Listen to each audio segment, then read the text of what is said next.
할렐루야, 사랑하는 성도 여러분, 1월 15일 아까베 시간이 돌아왔습니다.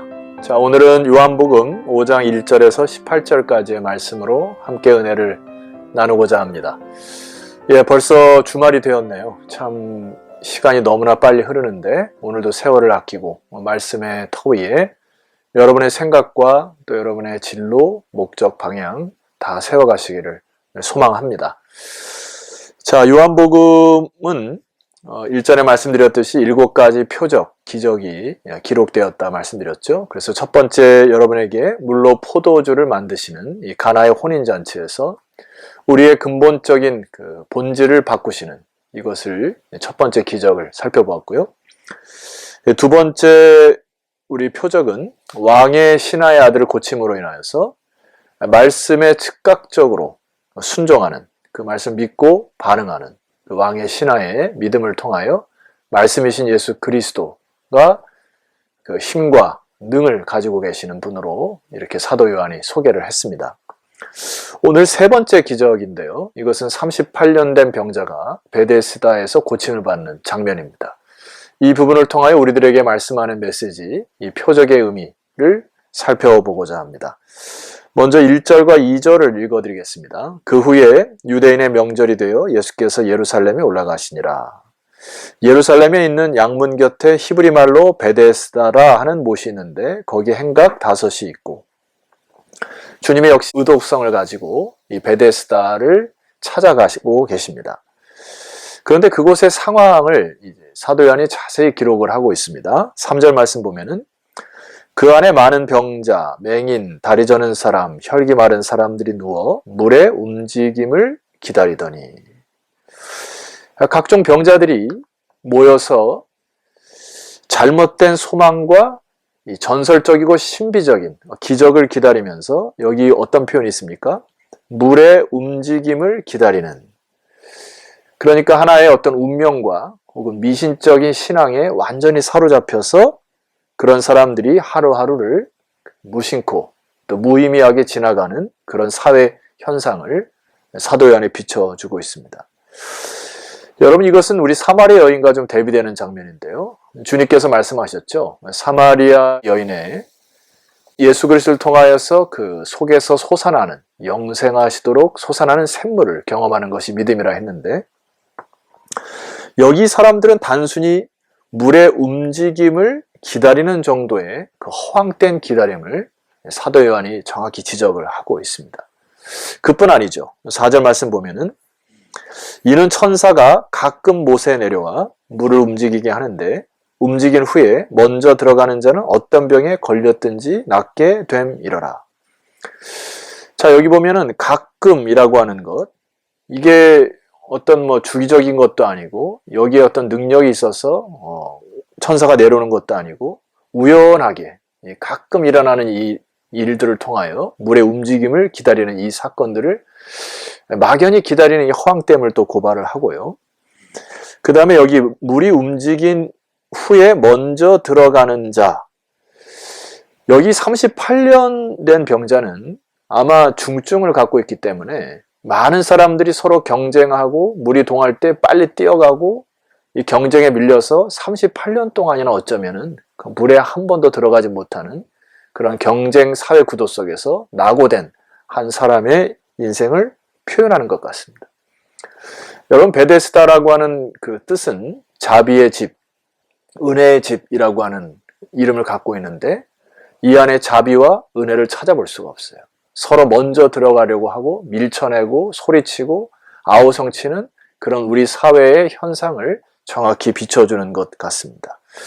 여러분, 어쩌면 우리가 예수님이 없는, 주님이 없는 인생을 살아갈 때 이 자비가 없고 은혜가 없는 이 세상살이가 이 인생사를 고발하는 장면이 아닌가 싶어요. 바로 그것에 주님이 찾아가십니다. 자, 5절 이하의 말씀 보시게 되면은 거기 38배 된 병자가 있더라. 예수께서 그 누운 것을 보시고 병이 벌써 오래된 줄을 아시고 이르시되, 주님이 이미 다 아셨어요. 그리고 그 병이 오래됨을 알고 계셨고, 그 38년 된 병자가 당하는 그 경쟁에서 밀려나는 소외감, 고독감, 외로움, 절망감 다 이해하셨습니다. 이미 주님의 마음이 이 궁휼하심으로 가득 차 있는 것을 볼 수가 있어요. 그래서 주님께서 뭐라고 얘기하셨죠? 네가 낫고자 하느냐. 근데 병자가 대답했습니다. 주여, 물이 움직일 때에 나를 못에 넣어주는 사람이 없어서 내가 가는 동안에 다른 사람이 먼저 내려가나이다.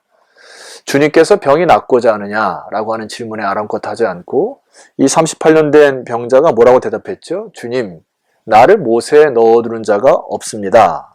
라고 하면서 자기가 거기에 들어가지 못하고 치료받지 못하는 핑계와 원망을 일삼고 있어요. 여러분, 가만히 이 부분을 제가 묵상을 하다 보니까 주님을 믿지 아니하고 또 하나님을 경외하지 않은 사람들의 대다수 특징이 뭐죠? 어떤 사건이 일어나거나 또 안 좋은 일이 발생이 되거나 이러면 다 남의 탓으로 돌립니다. 누구 때문에, 무엇 때문에, 그리고 부모 때문에, 혹은 다른 사람의 영향 때문에 내 모습이 입모양, 입꼴이 되었다고 해서 늘 입술에 원망과 불평을 달고 살죠. 여러분, 이 사건을 통해서 우리들의 믿음과 현상을 좀 보셨으면 좋겠습니다. 우리가 무엇을 원망하고 불평하고 살아가고 있는지, 이것은 세상 사람들이 하는 일들 아닙니까? 주님께서 그 원망과 불평 속에, 그리고 질문도 다 들리지 아니하는 그 병자에게 주님은 참 긍휼의 마음을 갖고 계시죠. 그래서 8절 이하의 말씀 보면 이렇게 얘기하십니다. 예수께서 이르시되 일어나 내 자리를 들고 걸어가라 명령하시죠. 9절 그 사람이 곧 나아서 자리를 들고 걸어가니라. 이날은 안식일이니라. 여기 복선이 하나 있습니다. 사도 요한이 안식일이라는 것을 강조하는데, 이 38년 된 병자가 단순히 병이 치료되는 것이 목적이 아니고, 물론 그의 영혼에 대한 관심을 통하여서 그 영혼이 다시 생명을 얻고 살아가는 것과 동시에 사도 요한은 안식일에 대한 참된 의미를 다시금 여기에서 재조명하는 것이 또 하나의 목표였고 예수님의 방향이었습니다. 그러나 유대인들은 보면은 10절 말씀 보세요. 유대인들이 병 나은 사람에게 이르되 안식일인데 내가 자리를 들고 가는 것이 옳지 아니하니라. 자, 여기서 두 가지 문제점이 생겨요. 유대인들은 그 병자들이 당하는 고통과 외로움, 그리고 절망, 한숨, 그것을 전혀 이해하지 못합니다. 주님께서 갖고 계신 긍휼한 마음을 찾아볼 수가 없어요. 그리고 오로지 그들은 법에 묶여서 안식일에 대한 이슈가 예수님의 행함과 언어를 통하여 그의 법이 저촉되는 것에만 혈안이 되어 있습니다. 사람에는 관심이 없고 이 법에 대한 부분, 이 이슈만을 가지고 유대인들은 예수님을 자꾸 넘어뜨리려고 하는 것이죠. 그런 자들에게 주님이 안식일에 대한 참된 의미를 다시 재확인시켜주는 본문이 이 세 번째 본문에 대한 중요한 메시지입니다. 자, 13절 이하로 읽어드리겠습니다. 고침을 받은 사람은 그가 누구인지 알지 못하니 이는 거기 사람이 많음으로 예수께서 이미 피하셨음이니라. 병자가 굳고 난 이후에도 예수님이 누구인지 잘 몰랐어요. 그런데 아마 시간이 조금 지나고 나서 많은 사람들을 통하여 또 제자들을 통하여 들었던 이런 것들이 그의 마음속에 믿음이 싹 튼 것처럼 보입니다. 왜냐하면 14절 말씀 보세요. 그 후에 예수께서 성전에서 그 사람을 만나, 바로 이 부분입니다. 예수님을 만나기 위하여 이 38년 된 병자는 병이 치료된 이후에 성전에서 그를 다시 만나기를 사모했던 것 같아요. 그래서 주님이 뭐라고 얘기하시냐면, 여러분 이 부분을 좀 집중해서 들으셔야 됩니다. 보라, 네가 나았으니 더 심한 것이 생기지 않게 다시는 죄를 범하지 말라. 뭐라고 말씀하셨죠? 내가 이미 나았는데 이제 돌아가라고 하는 것이 아니라 더 심한 것이 생기지 않게 다시는 죄를 범하지 말라 하고 죄 범하지 않기를 당부하십니다. 주님은 그의 병을 치료하시면서 그의 숨은, 그리고 과거에 짓눌려 있고 억눌려 있던 죄까지도 다 치료하셨다고 하신 것이죠. 그래서 그는 일전에 느껴지 못했던 평화와 샬롬을 누린 이후에 예수님을 다시 찾아가서 진리가 무엇인지, 예수님이 누구신지를 재차 확인하고 싶었던 것 같습니다. 그래서 주님 뭐라고 얘기하시죠? 다시는 죄를 범하지 말라. 다시는 과거로 돌아가지 말라. 다시는 과거의 원망과 불평으로 살았던 삶을 살지 말라. 네가 너의 인생의 주인인 것처럼 살지 말고 이제 진리 대신 내가 여기 있으니 나를 통하여 새로운 새 생명의 원리로 이제 삶을 살아가기를 주님께서 명령하신 것이죠. 결과적으로 바로 이 38년 된 병자에게 예수님이 말씀하신 것이 무엇입니까? 내가 바로 참된 안식일의 주인이다. 내가 바로 참된 안식의 근원이다 말씀하신 것입니다. 여러분 아멘이십니까? 오늘 이 방송을 듣는 모든 주의 백성들도 주님께서 참된 안식임을 기억하시고 그분과 함께 동행하실 때 주님께서 주신 평화와 샬롬을 누리시기를 소망합니다. 그리고 오늘 이 비유의 결론과도 같은 부분은 저는 17절 이하라고 보는데요. 안식일이 도대체 무엇이고 안식이 무엇인가를 주님께서 재정비하십니다. 자, 17절 이하를 말씀드릴게요. 예수께서 그들에게 이르시되 내 아버지께서 이제까지 일하시니 나도 일한다 하시매. 여러분, 안식이라는 것을 단순히 쉼이라고 하는 단어로 착각하시면 안 됩니다. 오늘날 우리가 안식일을 대비하여 주일로 이렇게 예배를 드리고 그 안에서 참된 안식의 의미를 되찾는데 주일 개념을 쉼 개념으로 가셔서는 안 돼요. 여러분 주님께서 뭐라고 하셨어요? 내 아버지께서 이제까지 일하시니 나도 일한다 하셨어요. 여기에 중요한 원리는 뭡니까? 하나님의 나라와 의를 위하여 생명을 창출하는 일에 주님께서 계속 일하시는 것을 볼 수가 있습니다. 조금 더 설명드릴게요. 18절 유대인들이 이로 말미암아 더욱 예수를 죽이고자 하니 이는 안식일을 범할 뿐만 아니라 하나님을 자기의 친아버지라 하여 자기를 하나님과 동등으로 삼으심이러라. 주님께서 이 38년 된 병자를 고친 일은 자기 스스로 판단해서는 것이 아니라 하나님께서 일을 시키셨고 그 일에 순종하였고 생명의 원리, 즉 생명을 창출하고 다시 재창조하는 일을 주님께서 하신 것은 하나님이 기뻐하시는 일이시다 말씀하시는 것입니다. 구약으로 돌아보면은 구약의 안식의 개념은 출애굽기에 나와 있어요. 출애굽기 20장 11절 말씀 보니까 이는 엿새 동안에 나 여호와가 하늘과 땅과 바다와 그 가운데 모든 것을 만들고 일곱째 날에 쉬었음이니라. 그러므로 나 여호와가 안식일을 복되게 하여 그날을 거룩하게 하였느니라. 여기 쉰다는 개념을 그냥 육신과 마음을 쉰다는 개념으로 가시는 것이 아니에요. 하나님이 쉬었다라고 하는 개념이 만약에 하나님이 하루를 쉬어버리시게 되면 이 세상은 움직이질 않습니다. 하나님 태초부터 지금까지 쉬지 않고 일하시는 하나님이심을 믿으시기를 소망해요. 쉰다는 개념은 여기 보면 안식일을 복되게 하고 그날을 거룩하게 하셨다. 엿새 동안은 하나님께서 창조의 역할을 하시고 이제 안식할 그날 기뻐하시고 즐거워하셨고 다른 날을 구별하셨고 그날을 통해 창조의 때에 약속하신 복을 받게 하신 날이 바로 안식의 개념이라는 이야기입니다. 자, 한 말씀 더 드리고 좀 결론을 내릴까 해요. 신명기 5장 15절 너는 기억하라.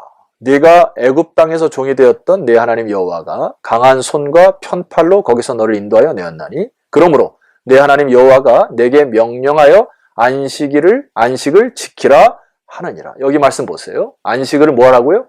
지키라 했습니다. 뭘 지키라는 걸까요? 여러분 우리가 인생을 살다 보면 다람쥐 쳇바퀴 돌듯이 정신없이 살아가게 됩니다. 그리고 바쁜 인생을 살다 보면은 창조자 하나님의 뜻과 하나님의 나라와 의가 뭔지도 모르고 자기가 이루고자 하는 나라를 위해서 정신없이 살다가요. 근데 주님께서 이 출애굽한 백성들에게 뭐라고 명령하시죠? 너는 기억하라. 네가 애굽 땅에서 종이 되었던 때와 하나님 여호와가 강한 손과 편팔로 거기서 너를 인도하여 낸 것을 기억하고 바로 이 말씀은 무엇인고 하니 목적과 방향을 잃어버린 채 무관심하게 자기의 나라와 자기의 의만 위해 살아가는 것 그것은 하나님 기뻐하시지 않는다는 것입니다.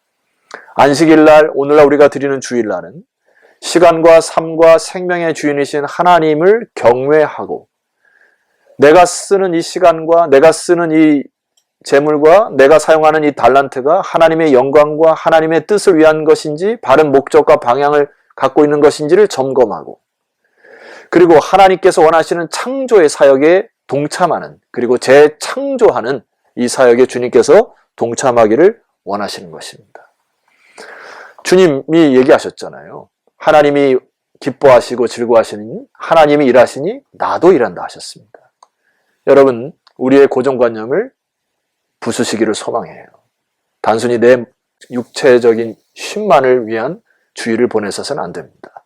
하나님을 경외하고 먼저 그 나라와 그의 의를 구하고 창조주 하나님께서 여러분을 죄악의 구렁텅이에서 건져내신 것을 하나님의 성전에 모여 함께 기뻐하고 즐거워하고 공동체로 이루어야 할 하나님의 나라를 이뤄가고 서로 섬김하고 배려하고 사랑하고 나눔을 통하여 아름다운 교회 공동체가 확산되는 일에 힘을 다하시기를 주의 이름으로 축원합니다. 여러분, 내일은 거룩한 주일입니다. 하나님을 경외하는 것부터 인생은 시작돼요. A.W. 토저가 말한 것처럼 하나님은 먼저 예배하는 자를 찾으시고 그 다음 workers, 일하는 자를 찾으십니다. 순서가 바뀌면 곤란해요. 여러분, 하나님 앞에 예배하는 자로 나오시기를 주의 이름으로 축원합니다. 기도드리십시다. 존귀하신 하나님, 감사합니다. 오늘 세 번째 표적을 통하여 우리에게 참된 안식과 또 생명의 원리를 허락하시니 감사합니다. 베데스다의 연못에 모여 있었던 수많은 사람들, 경쟁과 시기와 질투로 살아왔던 것들, 이제 주님을 만나 새로운 안식과 재창조의 사역에 동참하는 주의 백성들 되게 하옵소서. 예수 그리스도 이름으로 기도드렸사옵나이다. 아멘. 자, 성도 여러분, 내일 거룩한 주일 하나님의 성전에 나와 함께 기뻐하며 주의 구원을 노래하고 또 한 주간을 힘을 얻는 그런 복된 주일이 되시기를 소망합니다. 내일 뵙겠습니다.